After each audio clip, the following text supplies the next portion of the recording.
Hi everybody, I hope you're having a fabulous day.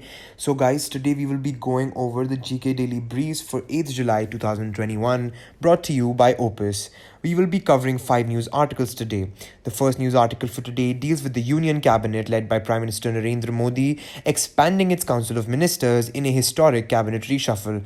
The names in the cabinet reshuffle include several new entrants as well as existing ministers who will be reassigned. The swearing in ceremony of the new 43 ministers was held at the Rashtrapati Bhavan on 7th July 2021.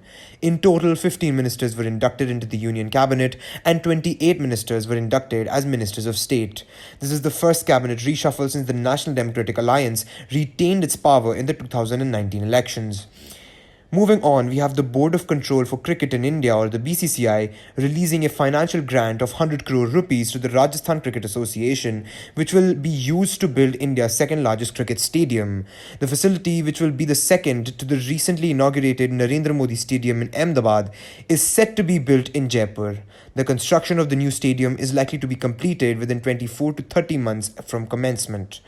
Moving on, we have the Women's Asian Cup in India to be held in Mumbai and Pune after the Asian Football Confederation dropped Bhubaneswar and Ahmedabad as venues to minimize the travelling time for participants and ensure an optimum environment for a biosecure bubble. The Mumbai Football Arena at the Andheri Sports Complex and the Shiv Chhatrapati Sports Complex in Balewadi, Pune have been chosen as the new venues.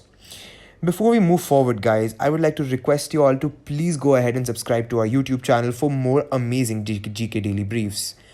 Moving on, we have the Delhi Metro Rail Corporation, or the DMRC, launching India's first FASTag or UPI based parking facility to reduce the time for entry and payment. The facility was launched at the Kashmiri Gate metro station. As part of the multi-modal integration initiative, dedicated intermediate public transport lanes for autos, taxis, and rickshaws were also inaugurated at the station. The last news article for today is that the Union Minister for Fisheries, Animal Husbandry and Dairying, Giriraj Singh, has launched the online course mobile app Matsya Setu. The app was developed by the ICAR Central Institute of Freshwater Aquaculture, Bhubaneswar, with the funding support of the National Fisheries Development Board of Hyderabad. The online course app aims to disseminate the latest freshwater aquaculture technologies to the aqua farmers of the country. Well, that is it for today, guys. Thanks a lot for tuning in. I hope you had a great time. And this has been brought to you by none other than Opus.